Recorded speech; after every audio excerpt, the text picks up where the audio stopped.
Let's go. Turn it up. Introducing world famous beat junkie. He is on the board of some companies you may have heard of. Salesforce.com, Visa. He's the chairman of a company called Yahoo. And he's also a prolific investor with something called WIN, the Web Investment Network. Please help me welcome Maynard Webb.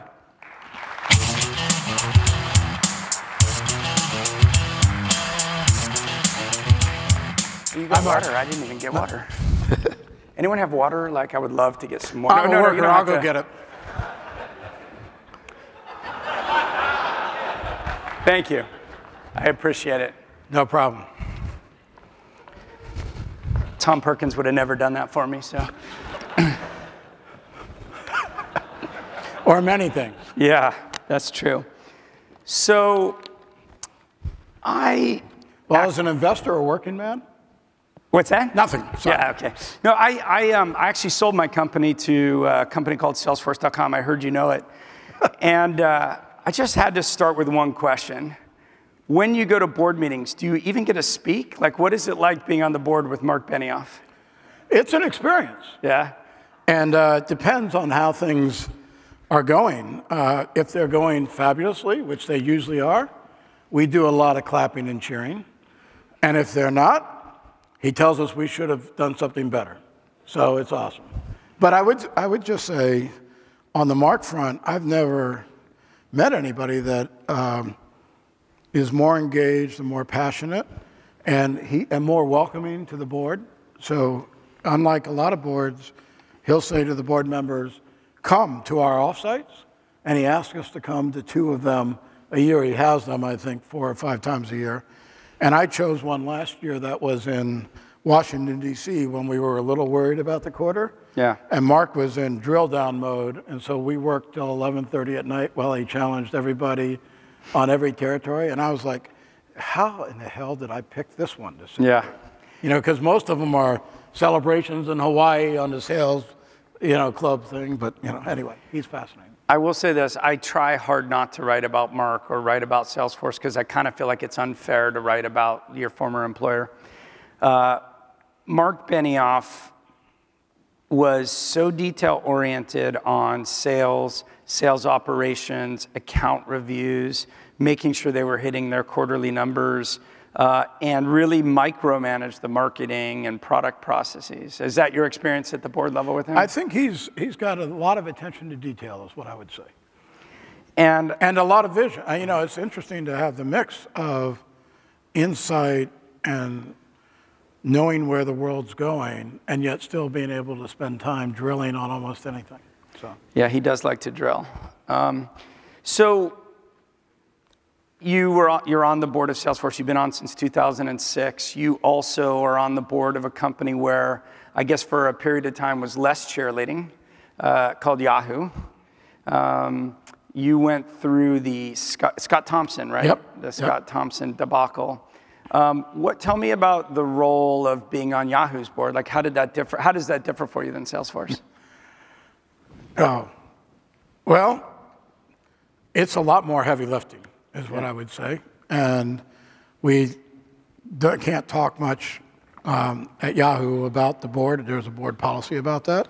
But I think it's fair to say that pre-Marissa, it was a really tough assignment, and it's still a tough assignment because we still have to turn the company around. But I'll just give you an example that the year 2012, we had over 100 board meetings, and this is public, either board or committee meetings. And if you know boards, you know there's often meetings before the meeting. So there were over 100 formal board meetings. So just an unbelievable amount of work and stressful work. You're firing, and you're deciding whether a CEO leaves, you're hiring a new one, you're figuring out whether to settle with activist shareholders, you're trying to figure out who's on first and what's on second, and how to do something to try to turn this around, and lots of turmoil. Far different than where Salesforce, grew another 30% this year. Awesome. You also were on the board of LiveOps. You were the CEO. after a period of time you didn't found it. You said Bill Trenchard founded it. Yep. How did you think about board construction as a privately held company, and what could we learn from your experiences there? Well, I think it's really important to pick people, whether advisors or board members, that are going to add value and make you better. And in my investment areas and in what I saw at LiveOps, I would pick my board members based on who would add a lot of value and make me better and the company better. And I inherited a few that I wanted them to go away quickly, and I had enough gravitas when I came in that I had some of those chits, but I think most CEOs don't necessarily have that. And I would think about my board as though they were consultants, and I would listen to what they said, and I'd say, I wonder what I would pay you for that. And all too often, the person that talked the most, I would pay the least. And I'd be like, okay, you have to go. And how do I get somebody in that when they talk, it's really valuable? And I think too many people select a company or an investment firm or, because of the money that they're going to get, and then they're stuck with who comes to the board meetings for a long time. And while you can boot somebody that's an independent, it's really hard to boot somebody that has rights to be at the table. So I would say pick wisely with who's going to sit with you. What should you look for in an independent board member? I mean, the VCs you're kind of stuck with if they gave you money. One of the things I'm most often asked about is who makes a great independent board member, and how do you get them aligned with who should they be aligned with, and how do you get them aligned? They have to be truly independent. I mean, they should care about all the constituencies in the room, but let me give you a few watch outs first. If somebody doesn't have a job and they're not going to have another job soon, and this is just a hobby, you may find that they have more of your time than you'd like to have, so be careful about that. Number two, how subservient and willing are they to actually make your company and you better, as opposed to, being the smartest guy in the room syndrome. Just because one of the things we found when we started WIN is we have a lot of CEOs in the investment network, and we'd bring in a young entrepreneur to pitch to them, and they're like killing the guys. And I'm like, no, dudes, we should be happy. They're trying to build something out of nothing. We need to build them up, even if we decide not to invest. We've got to leave them feeling good, because they're doing something good in the world. We can't beat them to shreds. And you get the same sort of thing if somebody's been a bigwig somewhere and now they walk into the board and they get all puffed up and they think that, wow, now my IQ went up 20 points because I'm on this side of the table. I can say anything and I don't have to actually implement it. This is very cool. So you want to find people that actually have your best interests, that are willing to speak up. You don't want patsies. One of the things I worry about the most in my board roles is not being a doormat. Right. You want to be able to speak up when needed, but you don't want to take all the air out of the room. And so if I'm selecting for an independent board member, I'm not looking only for pedigree. Pedigree matters. I'm looking for other attributes about how do you treat people, how interested are they in the journey, how fun are they to hang with, all those good things. You talked about the kind of people who come in and they give you all sorts of advice and don't implement anything. I call those people seagulls. They like to fly in, shit on you, and fly out. So that's how I got no hair. Yeah. You got shit on a lot? Yeah, totally. So I remember we first had a drink and you told me about the start of your career and what you studied in college. And I guess one wouldn't have imagined that would have led you to the career you had. Talk a little bit about college and your first job. Yeah, well, I was appointed to Annapolis and didn't go because I had long hair back then, and my mom was crushed because my dad had been a naval officer. And I went out and worked construction for a while, and then I came back and went back to school, went to school at a small state school in Florida, and I majored in criminal justice. I was going to go on to law school, and I got hired by IBM in my senior year as a security guard, as a co-op, and when I got out of college, they shipped me to Minnesota because that was their only opening, so my first job out of school was a security guard. without a doubt. And within a couple of years, I was supervising 20 or 30 people, and I taught myself how to program. IBM was fabulous to me, and they always gave you chances. And so pretty soon I was, a hacker, and I got to travel around the country way back when, and they'd sent me for a week somewhere and say, see what you can break. That is a very cool job. And I was pretty good at breaking things, and I thought that was the best job in the world. And then they started making me fixing things.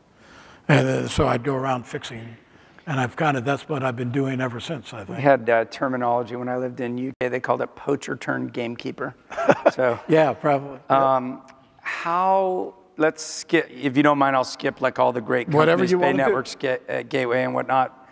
How did you end up joining eBay? In what capacity? How did you meet Meg? How did you get involved? It's all my wife's fault, like many things in my life. I got a call. So I had gone down to Gateway. I just moved my family down to Gateway to be their CIO when they were big and growing.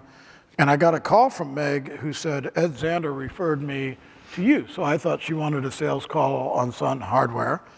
And I took the phone call, and I had one of my tech guys with me, and he said, she said, she never came to the phone.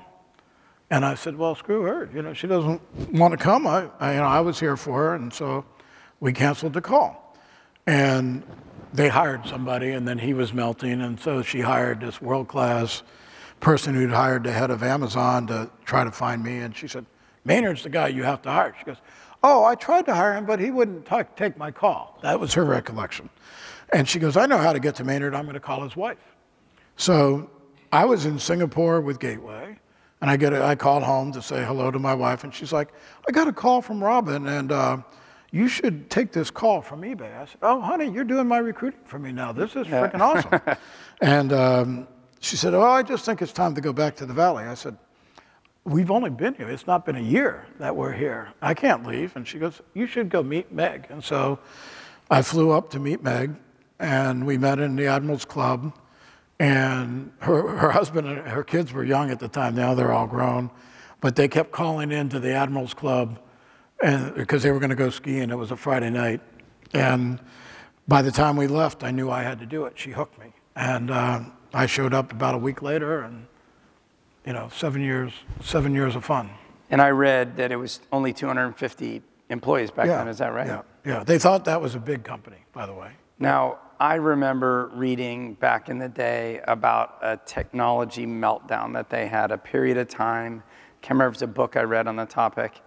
Does that ring a bell? Were you involved with that? Yeah. I got hired. So it's funny, people read about the 24-hour meltdown, which happened in June 3rd of 1999. I can tell you every date of every big issue.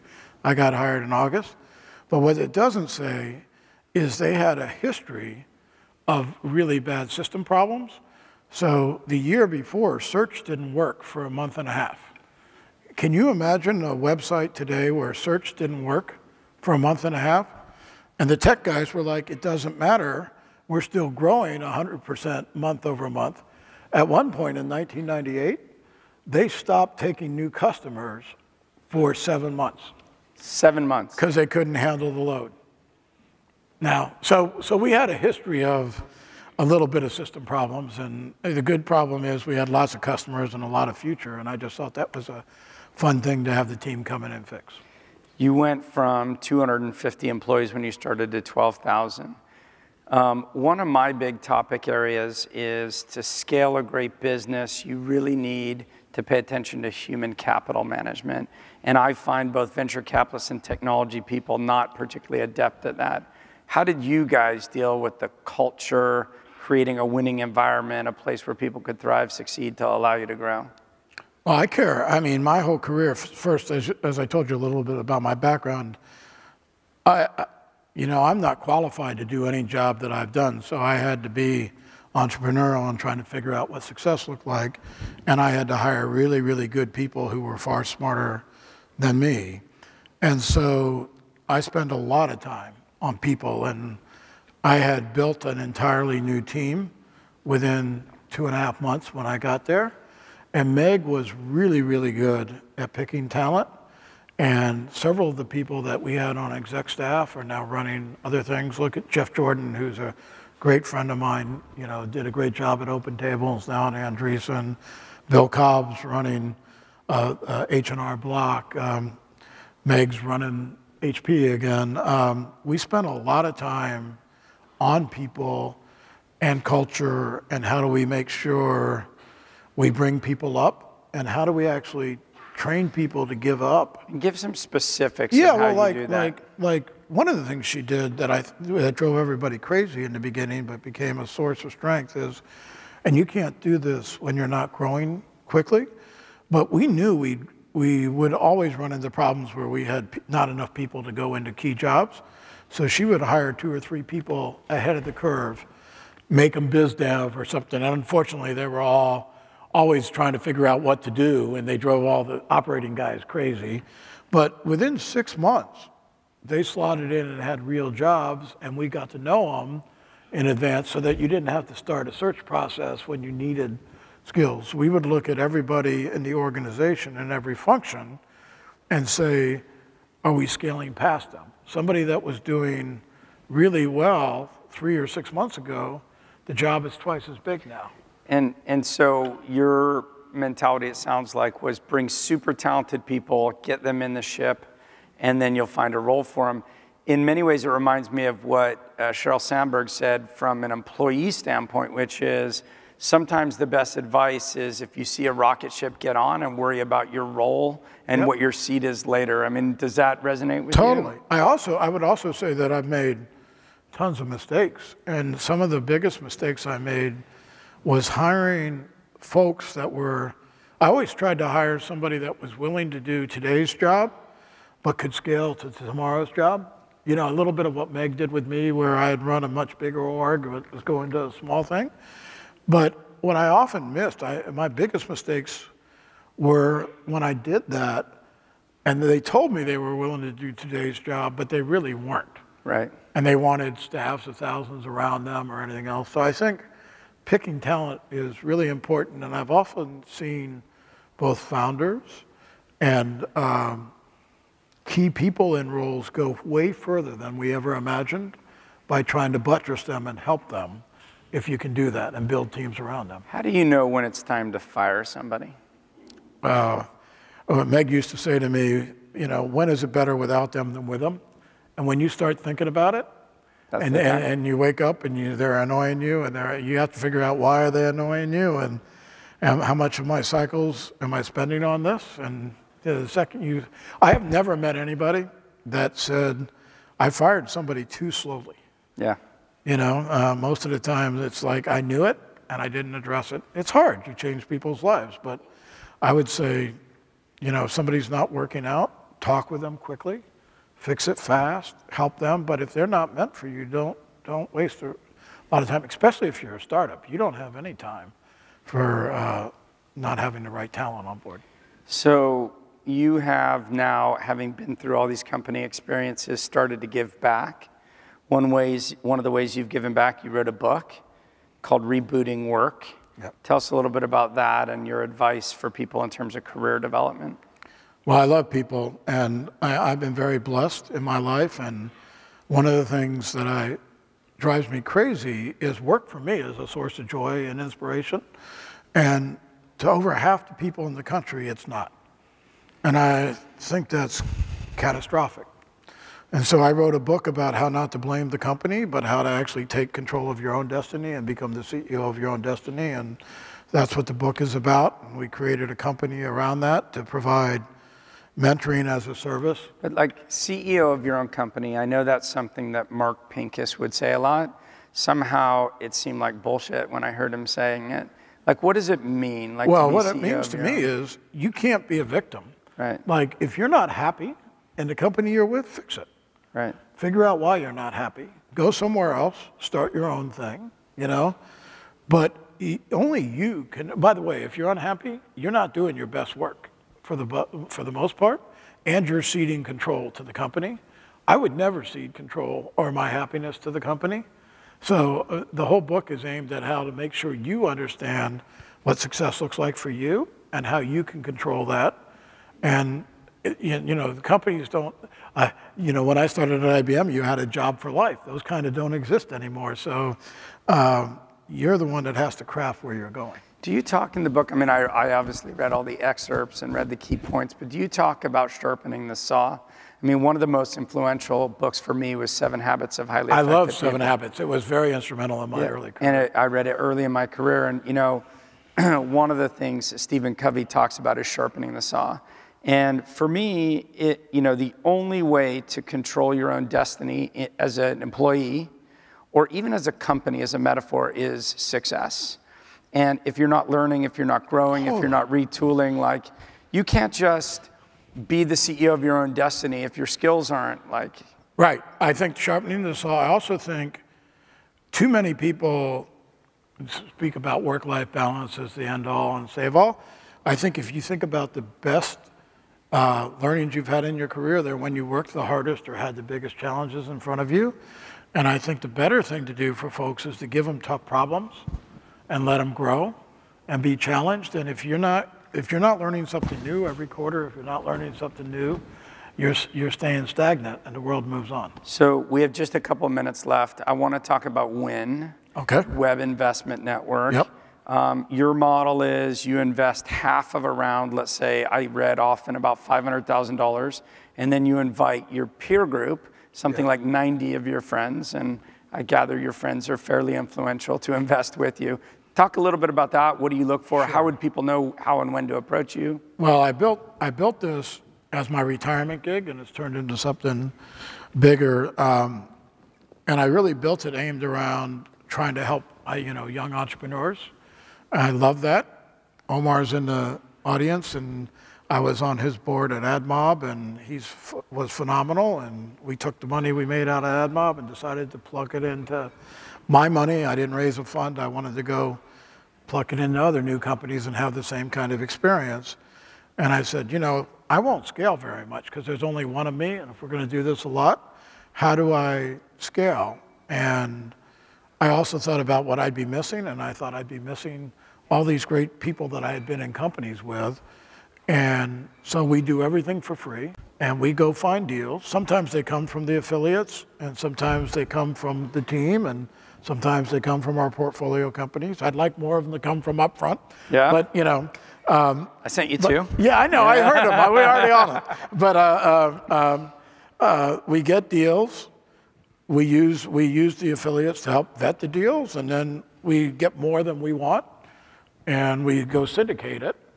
And then everybody in the network is supposed to help. So the synergy in it is really cool, and it's just built, and it's a gift. The way I look at it is I want to go help the entrepreneur, and I want to bring an army to help them when they want it.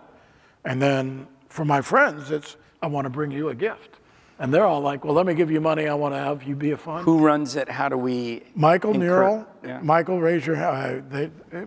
Michael, right stand here? up. Yep. Okay.